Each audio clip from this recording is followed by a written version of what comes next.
Olá, sejam todos bem-vindos ao canal Recanto Sátia, onde o nosso propósito é compartilhar conhecimentos de forma simples, leve e amorosa. Bom, é a sua primeira vez aqui no canal? Seja muito bem-vindo. Temos muitas frequências, meditações e podcast. E no nosso podcast Entre Amigos, temos o nosso convidado especial, que é o Dr. Francisco Kiko para os íntimos. Bom, essa é a segunda vez que ele estará fazendo podcast, porque, gente, a primeira vez que ele fez foi, como posso dizer, foi emocionante. Vale muito a pena vocês assistirem o podcast, tá? Então, não esqueçam. E, doutor Francisco, seja muito bem-vindo. Muito obrigada por ter aceito o nosso convite pela segunda vez. E fique à vontade, o senhor já é da casa. Boa noite, meninas. Boa Boa noite a noite. todos. Para mim sempre é um prazer muito grande poder aceitar esse convite nesse canal maravilhoso que eu também assisto. A todos que são publicados e eu tenho o maior prazer de participar, ainda mais falando de situações importantes nas quais estamos vivendo, como são esses temas importantes inerentes a esses meses que a gente está usando, né?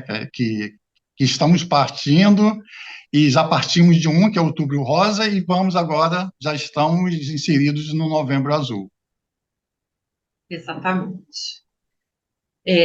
Como vocês podem perceber, tivemos problemas técnicos e, novamente, o Dr. Francisco, o Kiko Santoro, não pode aparecer com a gente. Então, eu acho que ele mandou esse substituto aqui, né? O meu gatinho, assim que começou a gravar, ele subiu aqui. Então, Kiko, você está devidamente substituído em movimento aqui, tá? Porque para quem não conhece, o doutor Francisco, ele é gato, tá? Obrigada, obrigada Ele está por muito bem representado. estar sempre acompanhando a gente. A gente queria fazer essa dobradinha, né? Tanto do seu retorno, quanto falar sobre o Outubro Rosa e o Novembro Azul. Então, a gente escolheu essa data também, por ser, né, a transição, e também porque faremos aniversário em breve, na sexta-feira, não é isso? Que isso, Marta? Você já sabe, jura? Não é Esquece, não, esquece isso. Então, Deixa vamos, quieto. tem muita coisa para falar disso. Você vai falar um pouquinho do Outubro Sim. Rosa, as origens, né? E eu vou passar a palavra para você, porque eu tenho certeza que o pessoal vai amar. Primeiro vamos falar um pouco do o que seria Outubro Rosa, que todo mundo fala, Outubro Rosa, Outubro Rosa. E o que seria de fato? O que representa o Outubro Rosa? Por que o mês de outubro e por que o rosa? A gente sabe que no finalzinho da década de 70, mais ou menos no ano de 1978, uma americana chamada Susan Goodman Comer, ela contraiu um câncer de mama, um tumor, que depois foi avaliado como câncer, e na época dos anos 70, a gente não tinha essa tecnologia que a gente tem hoje, de exames, de imagens, de prevenção, e nem tão pouco de tratamento. Porque a grande importância de falar sobre o Outubro Rosa é a prevenção. E como provavelmente naquela época não tinha essa conscientização de prevenção, as pessoas só descobriam no estágio terminal. Então, por isso, ela levou muito pouco tempo para falecer, para vir a óbito. 2 anos depois, em 1980, ela faleceu, ela veio a óbito por causa do câncer, mas ela tinha uma irmã que era a melhor amiga dela, que é chamada Nancy Goodman Brink. E então, durante esse percurso que ela descobriu, elas fizeram um pacto e ela fez prometer, a irmã prometer, que depois que ela morresse, que ela fizesse alguma coisa para as mulheres, no sentido de prevenir, orientar a questão da prevenção. porque ainda hoje a prevenção é a melhor forma de tratamento, é o melhor método de tratamento.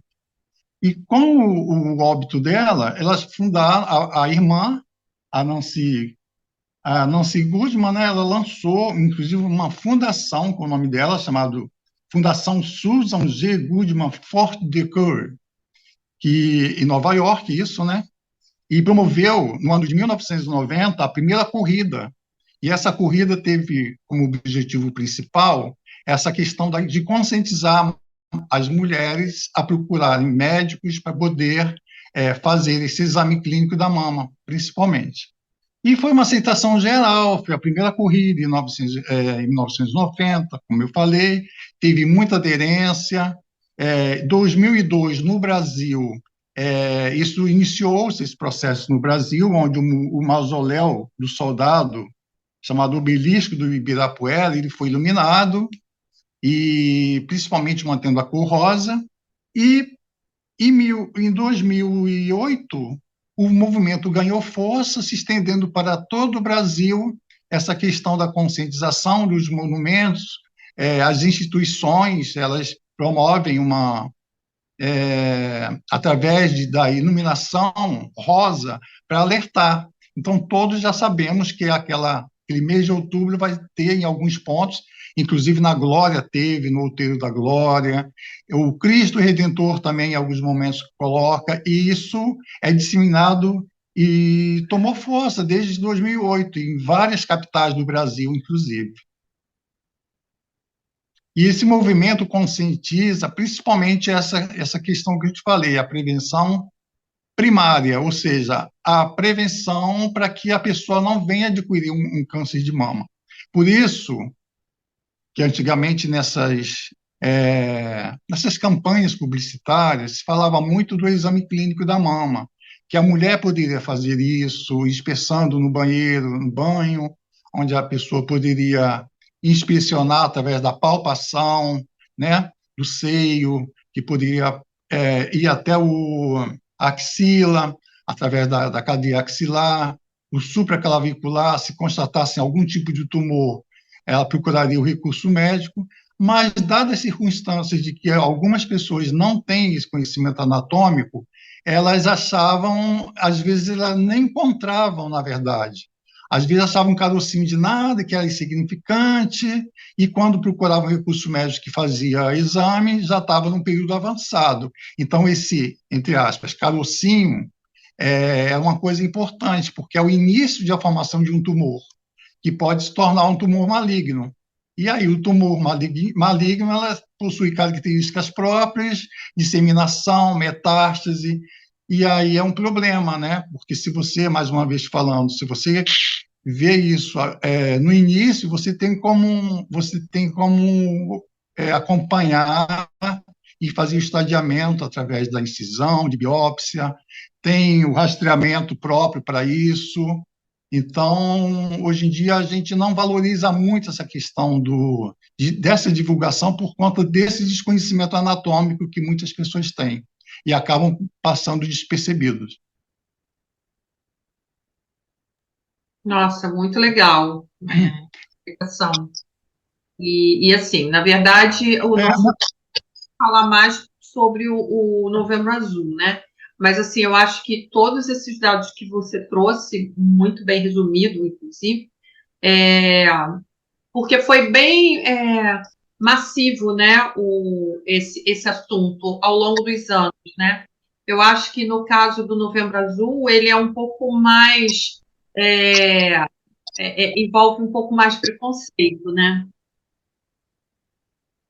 Sim, e se você me permite, eu queria fazer um complemento do Outubro Claro. Rosa ainda sobre o câncer de mama, para Claro. falar a estatística do que se fala em relação ao câncer. Porque a gente sempre tira os dados baseados no INCA, das informações do INCA, né? É o Instituto Nacional do Câncer.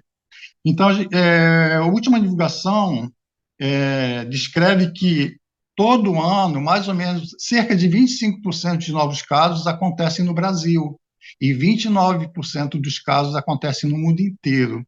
E o Brasil é o segundo país que apresenta essa doença em comparação aos países que apresentam essa doença no estágio avançado.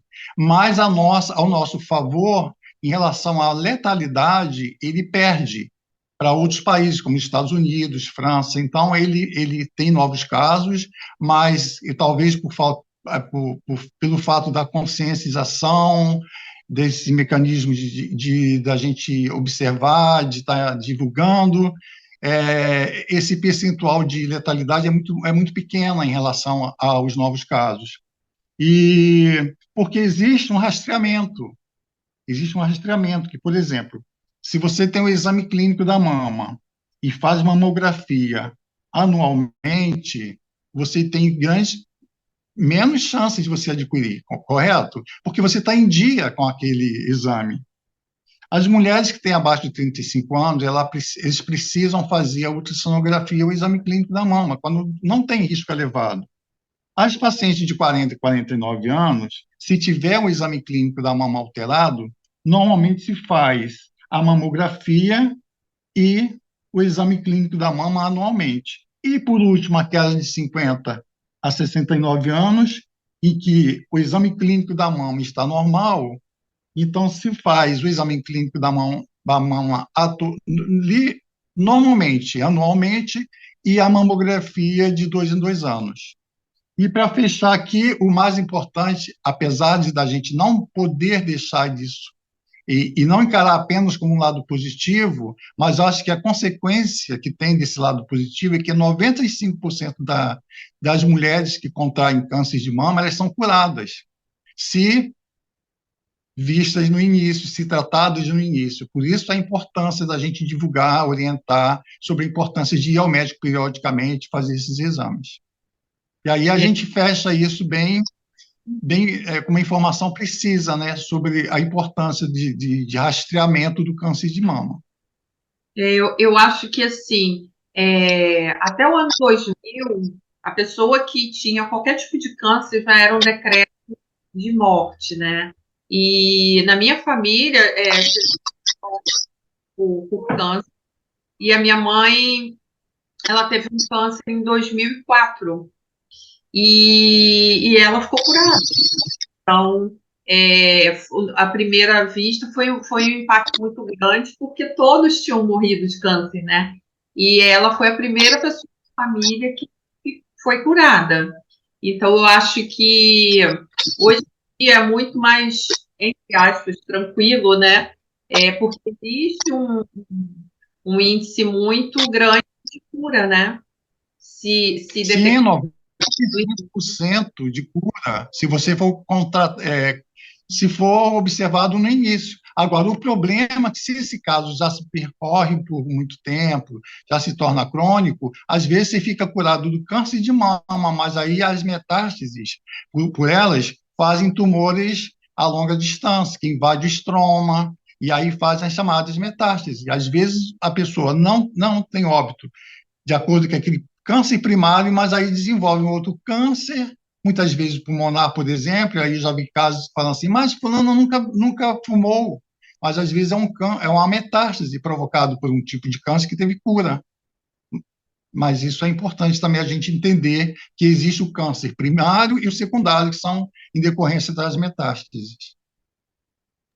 Tá ótimo, tá ótimo. E vamos falar sobre o Novembro Azul? Sim, sim.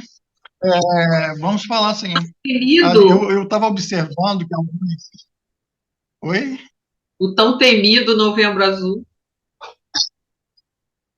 Pois é, mas esse temido aí, eu acho que as pessoas enfeitam muito pavão, né? Eu acho que isso virou uma forma, assim, de provocar o machismo, digamos assim, a virilidade masculina, né? Por essa condição. Tanto é que sempre existe uma brincadeira. Ah, se vai no próctolo, vai fazer exame de próstata, vai acontecer isso e aquilo.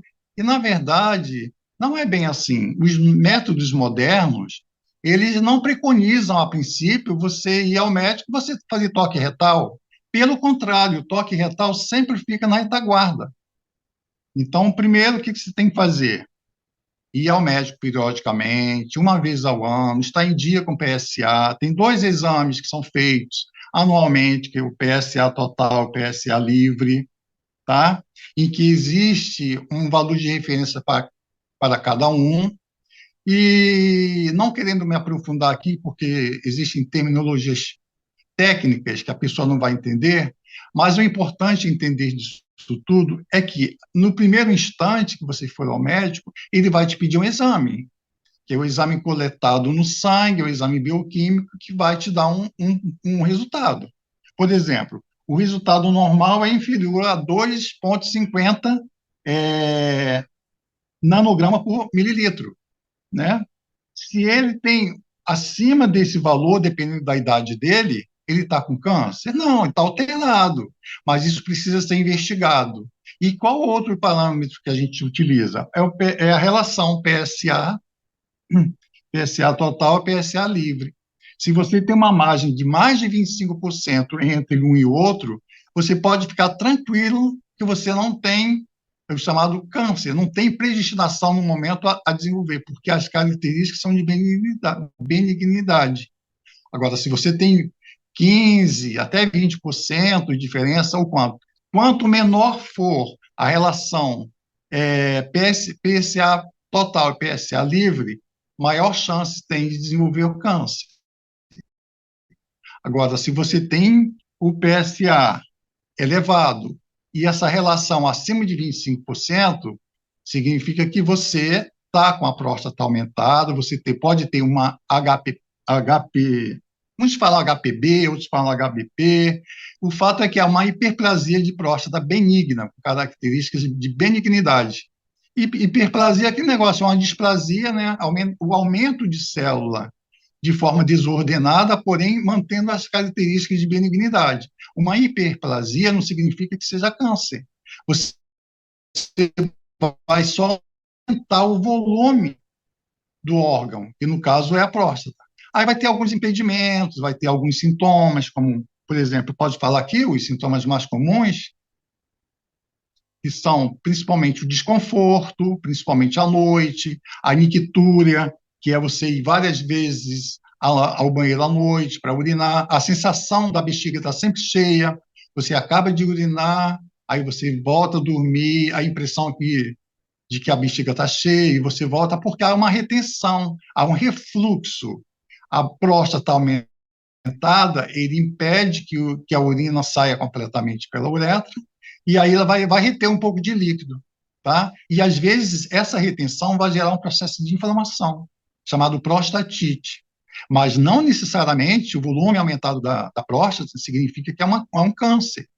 Então, resumindo, se você tem aumento de PSA total com uma relação acima de 25%, 35%, 40%, fique tranquilo. Lógico que isso aí é uma determinação médica, que ele vai te orientar, não é por conta própria que você tem que procurar recurso.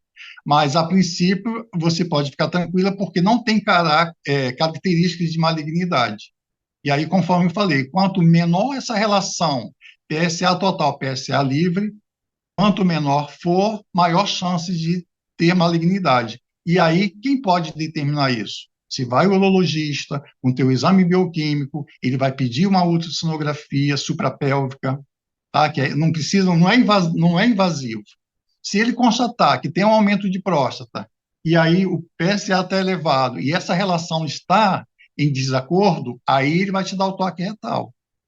E nesse toque ele pode avaliar se você vai fazer biópsia ou não. Tá? Mas, a princípio, não existe essa questão. Vai o médico, vai logo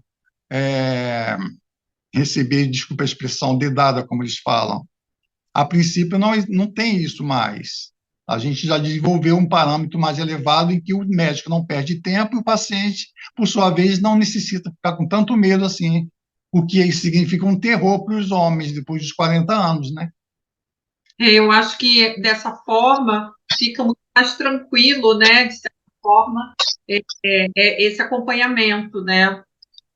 Só vai ter um exame mais apurado se realmente for necessário, né?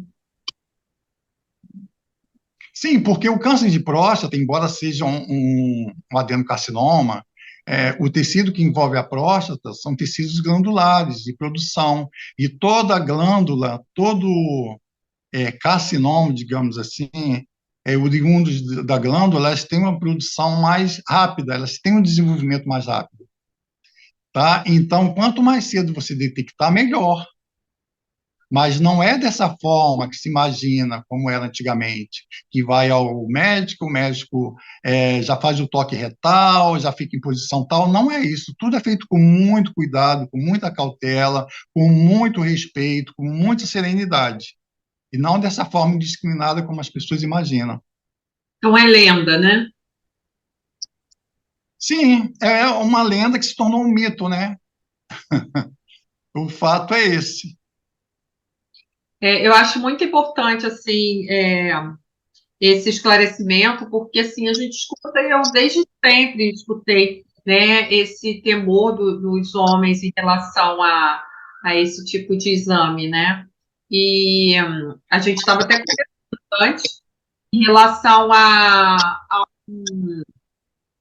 um humorista falando sobre isso, que se desenvolveu tanto a medicina, por que tem que ter o exame de toque, né? E aí você está esclarecendo para a gente que realmente não tem essa necessidade a princípio, tem outros recursos antes de chegar a esse exame. E não é uma atitude primária do médico, digamos assim, como era antigamente. Ah, tá, o paciente chega, relata esses sintomas, mictúria, disúria, incontinência, desconforto, jato fraco. Ah, vamos diretamente para a mesa, vamos fazer toque. Não. Primeiro você vai pedir os exames, vamos analisar a relação PSA total, PSA livre, ver se tem algum fator de risco que indique algum sinal de malignidade, complementa isso com uma ultrassonografia, aí sim, se você tem esses dados todos positivos falando em favor de malignidade, aí você faz o toque, porque conforme eu falei anteriormente, você fazendo a palpação de um tumor, embora você não esteja visualizando a morfologia dele, o tato já te dá um direcionamento, porque o tumor maligno, ele tem uma característica própria, ele tem uma irregularidade anormal, ele não tem uma regularidade precisa. Ele tem, normalmente é irregular, tem uma certa consistência na palpação, e quando você apalpa o tumor e vê que ele tem uma característica de benignidade, você consegue identificar isso. Claro, isso é um médico especialista, não é qualquer médico. Tem médicos até que fazem, alguns clínicos, antigamente, eles faziam esse papel, mas hoje em dia existe aquela questão da medicina que cada um faz uma coisa, uma forma, então o ideal é procurar um prócto ou um urologista para poder definir bem, com clareza, essas questões, porque a maioria é mito, de fato. E eu observo que cada coisa que acontece, e principalmente nesse ano, Novembro Azul, acontece muito isso. E algumas pessoas têm medo, alguns homens, por imaturidade, por falta de conhecimento, e tem medo de procurar um médico, tem vergonha. Não tem que ter vergonha, porque o que está em jogo é a sua felicidade, a sua saúde, na verdade, e não a sua doença. Não queremos pegar um paciente doente a ponto de ter que submetê-lo a isso. Mas se você, no início, você pedir os exames, fazer essa comparação e for diagnosticado com hiperplasia, por exemplo, ou sugestivo de HPB, o que é mais comum do que o câncer, tá? Hiperplasia benigna de próstata é muito comum, porque no sexo masculino, se todos os homens vivessem até 100 anos, 100% dos homens teria HPV, que é HPB, hiperplasia benigna de próstata, tá? Então, 100% teriam, porque é normal, depois de uma certa idade, a próstata cresce de tamanho, e não de forma patológica, mas fisiológica. E você tem estatísticas em relação a tudo isso? Porque, assim, é bem comum a gente escutar, né, depois de uma certa idade, não só em relação aos exames, mas homens com problemas na próstata, né? Então, existe uma estatística para isso? Olha, Marta, até existe, tá? Mas, conforme te falei, não é a minha especialidade. Eu publiquei um trabalho, um artigo, em 2001, falando sobre adenocarcinoma e todas essas nuances. De lá para cá, eu talvez esteja um pouco desatualizado. Então, se eu falar para você qualquer estatística agora, estaria chutando. E eu prefiro fazer algo que eu tenha consciência do que esteja fazendo, e não baseado apenas no achismo.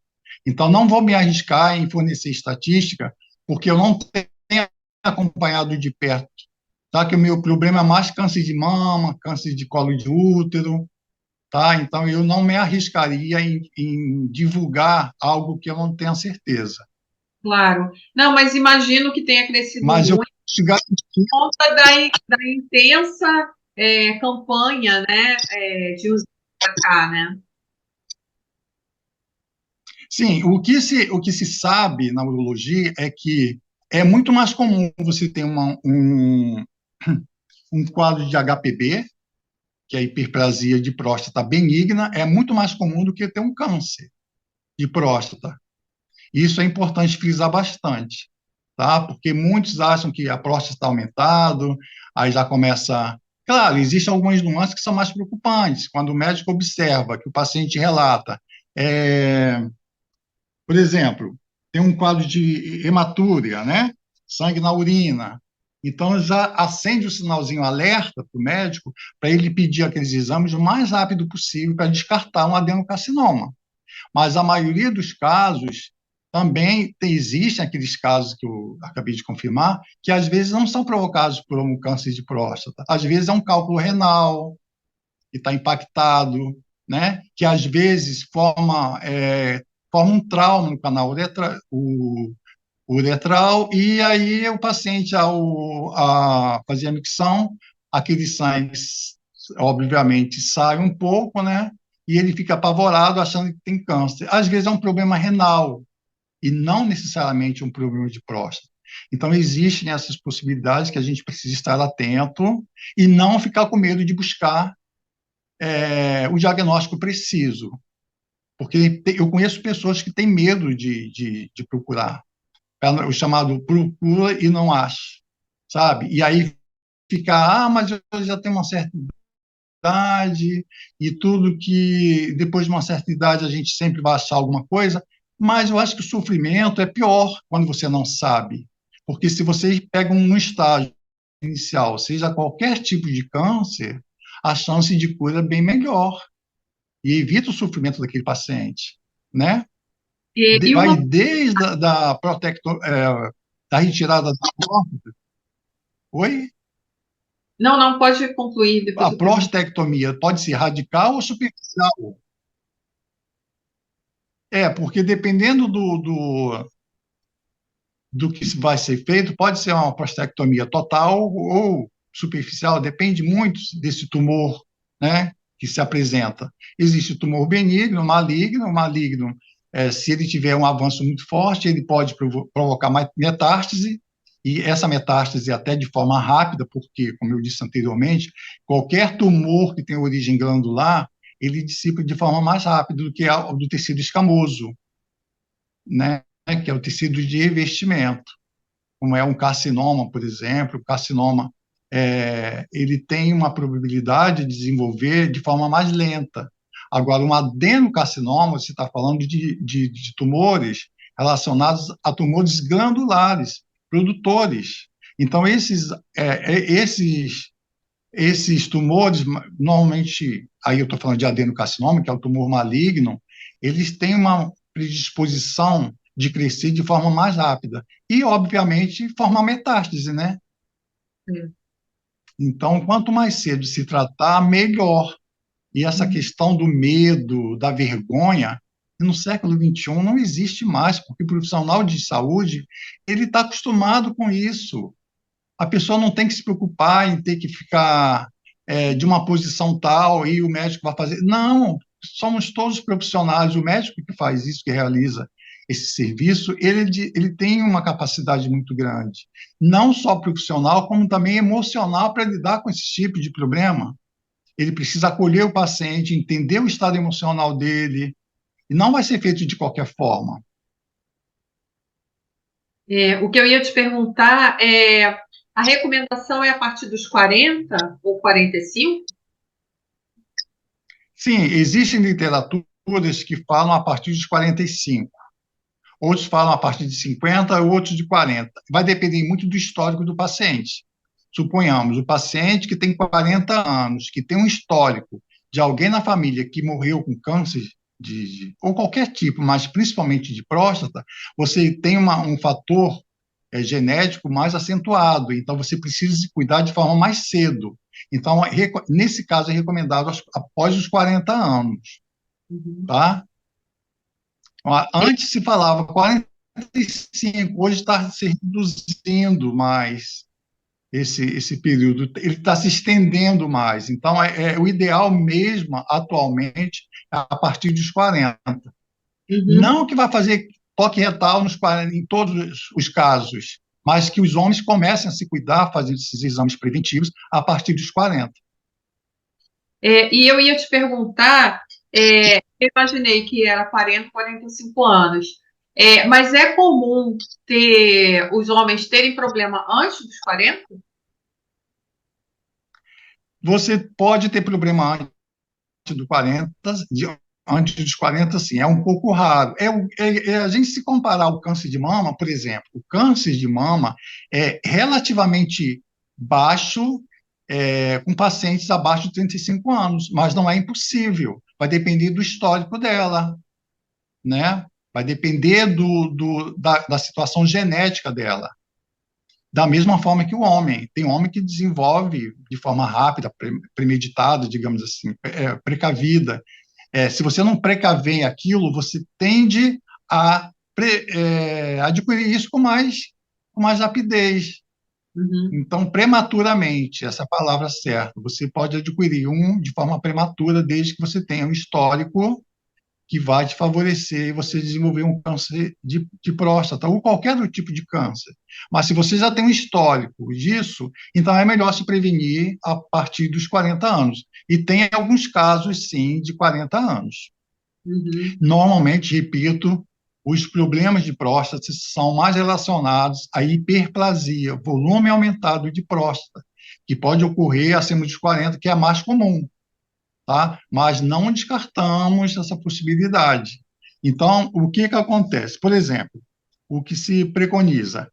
Até os 50 anos, existe uma faixa que você pode ser considerado como normal, o resultado do exame. De 50 a 60, normalmente tem uma taxa. Entre 60 e 70, outra, e acima de 70 tem uma outra taxa que é considerada normal.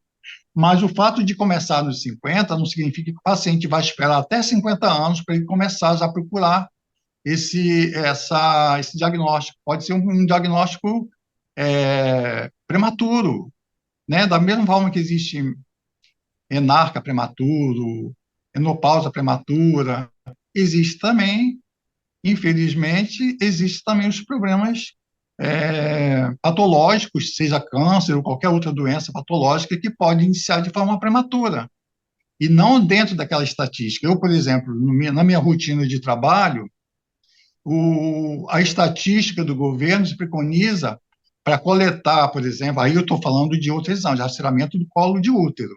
Existe uma faixa etária para fazer a coleta quando você se dispõe a fazer no serviço público. Mas isso, na nossa rotina, a gente vê que pacientes com 17, 19 anos já possuem um grande, não só o histórico, como também o desenvolvimento de uma certa patologia. Então, não existe uma faixa etária que a gente possa garantir, isso só funciona a partir de tal idade. Não, isso pode acontecer de forma prematura. E, para isso, a gente precisa se prevenir a partir dos 40 anos. Correto. Não, eu acho que, assim, a nossa intenção hoje é fazer um podcast curto, né?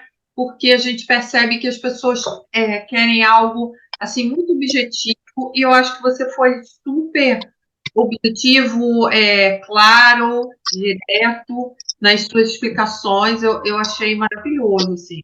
E assim, mesmo você usando termos técnicos, mas você explicou o que que era e ficou bem tranquilo de entender, né? A gente já conversou antes, a gente quer muito que você volte outras vezes com outros temas, mas assim, era muito importante a gente trazer você esse mês para falar sobre o Novembro Azul. Então, assim, a gente vai encerrar, mas assim, pedindo para você voltar já, né? No ano que vem, tá? Com outras informações maravilhosas como você fez agora. Eu acredito que mesmo a gente tendo assim, uma ideia totalmente diferente, eu tinha, né, de tudo isso que você explicou, eu acho que eu continuava lá na lenda, né? E foi incrível. Eu acho que a Caco também gostou bastante. Nossa, demais. Eu espero ter esclarecido alguns pontos que eu julgo que são importantes. Sim, sim, foi muito bom, foi muito direto, e eu acho que hoje em dia a gente tem que falar bem direto, bem claro sobre isso, incentivar as pessoas a fazerem o acompanhamento e trabalhar esse medo, né? Porque, na verdade, a mulher ela já está mais acostumada, né? Sim. A fazer os exames e tudo, o homem tem um pouco de receio. E eu acho que com E a essas. acomodação, né? Eu acho que nós homens somos um pouco também acomodados. O fato é esse. As mulheres são mais guerreiras, vão, enfrentam, buscam, e os homens são mais acomodados, eu diria assim. E aí você tem toda uma mídia te promovendo essa mitologia, digamos assim, que se tornou, aí as pessoas ficam mais receosas. Sim, Mas, na verdade, não é bem assim. As coisas mudaram muito, sempre de forma favoráveis. eu acho que esse esclarecimento que você deu hoje foi fantástico. Eu acho que a gente deve fazer cortes, né, Caco, sobre isso, para ajudar no maior número de pessoas, né? Porque eu acho que mesmo o nosso público, a gente tem um público masculino grande, mas eu acho que as mulheres também, levando aos homens todas essas informações, eu acho que vai ser muito bom. É verdade. E, Sim, e não esquecendo de que as mulheres são as grandes incentivadoras dos homens, sim, principalmente a levar os homens a fazerem esses exames, porque como elas são, digamos assim, estão mais atentas a se cuidarem e sabem que os homens são um pouco displicentes, elas tendem a controlar isso. Eu vejo muitas mulheres sim, e agora, levar os entendeu o homens que você falou. para fazer esse exame. Isso é super importante, é uma parceria muito. Deu uma picotada agora quando, nessa sua última fala, a gente não entendeu. Como as mulheres tendem a se preocupar mais com a sua saúde, em buscando informação, buscando se cuidar, enfim, a gente sabe disso, né? Não vamos aqui fazer discriminação, mas é fato. Os homens, eles ficam mais, digamos assim, como eu usei anteriormente, acomodados, amedrontados diante dessa situação, mas, por incrível que pareça, são as mulheres, as companheiras que incentivam eles a fazerem esses exames. São elas que indicam. Então, essa informação para a mulher é importante, porque é ela que vai ajudá-lo a poder desmistificar essa situação que foi criada ao longo desse tempo todo. Eu acho que esclarecimentos como os que você está dando agora facilitam muito isso também, né? De uma forma direta e muito mais acolhedora, eu diria, né? Do que em forma de piada, né? Porque assim a gente sabe que tem uma piada, né? E eu acho que a forma como você colocou esse assunto muito interessante para a gente estar levando para o maior número de pessoas. Que bom, eu espero ter contribuído de alguma forma para Sempre que isso contribui. seja divulgado, continue atuando. E o que Eu precisar, estou à disposição. É sempre bom participar desse canal maravilhoso. preciso de 2 promessas. Oi? Preciso de 2 promessas suas. Sim. A primeira é que você vai voltar Mas para o assunto. Pode ser? está prometido. Claro, está prometido. A E a segunda outra seria, mas vez. está fora do meu alcance, porque a primeira vez eu não consegui, eu não ouvi a segunda travou. Segunda é que da próxima vez você vai aparecer no vídeo.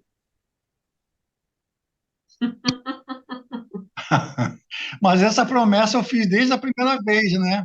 Mas toda vez eu tento regularizar a situação, mas ela me pega.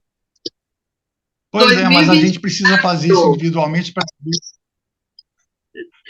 2024 promete, Tá bom, eu vou tentar. tá bom? Kiko, É muito isso aí, eu obrigada. prometo. Muito obrigada pelo seu carinho com a gente, por nos acompanhar. A gente sabe que não só você acompanha a gente, como você comenta. Então, a gente sabe que você realmente assiste, curte. A gente só tem a agradecer por todos os esclarecimentos. E as portas do Recanto estão sempre abertas para você, tá bom? Muito obrigada. Gratidão, doutor Kiko. Muito obrigado a vocês. Até a Obrigado a próxima. vocês. Até a próxima. Até a próxima. Um abraço. Abraço.